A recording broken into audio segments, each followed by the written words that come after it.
Hey guys, this is Cruz Roy. Just wanted to do a video on throttle curve and what it means. A lot of these heli flyers, I'm not using it yet. I'm still in, idle up 1, which is normal mode. The 2 stunt modes are when you start getting into 3D.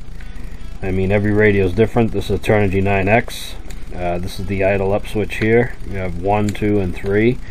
Normal mode and then idle up. What I did here is just hooked up a motor with ESC, and I bound it to a 6-channel Hobby King receiver. What I'm going to do is just show you what they're meaning by the throttle curve itself. This menu, so this is like a noob's perspective on throttle curves. Going to throttle curve. Alright, now as you notice, I'm at the normal, and that's 0, 25%, 50%, 75%, and 100%. When I move my throttle stick, you can see the dial move across the 5-point throttle curve. Now, idle up means when you want to do 3D, you want the motor at its highest peak or power band while you're trying to do inverted flight or flips or tick-tocks. So the motor wants to be always anywhere from 50 to 100% at all times. It never wants to drop below that. Like I said, it's my understanding. So if I hit my idle up to idle 1, even when I'm in the low position, it's 100%. As I bring it up to mid stick, it's 50%. So it's 100, 75, 50, 75, 100. So as you move the stick through the power band, you're controlling the pitch with the throttle stick, because that controls your pitch as well. And with the proper pitch curve and throttle curve meant together, you're in the highest power band, so you're not going to lose power with the motor.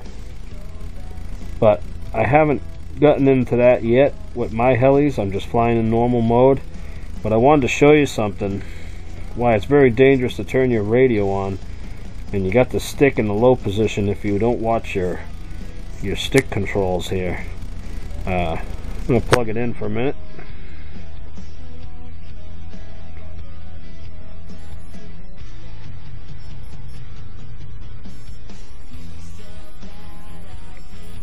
Okay, now as the motor's booting up, singing its little chimes.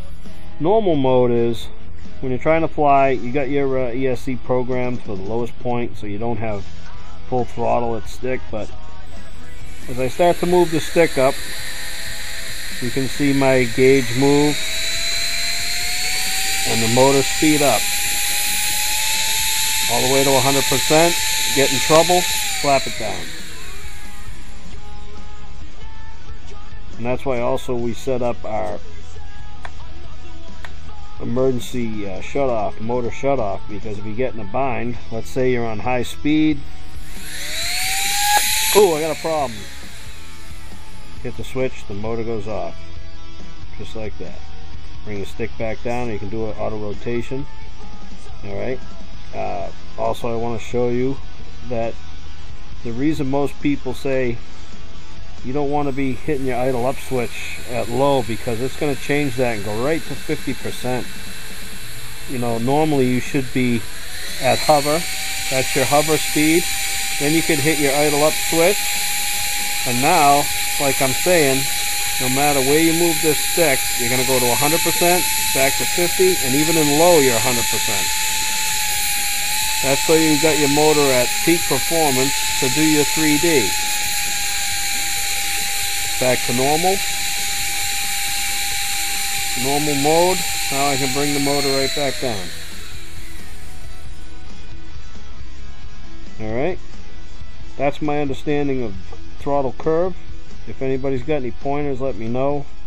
Like I said, I'm not in it yet because I'm not doing 3D, but that's my Noob's perspective on throttle curves. Thanks. This is Cruise Roy, and I'm out of here.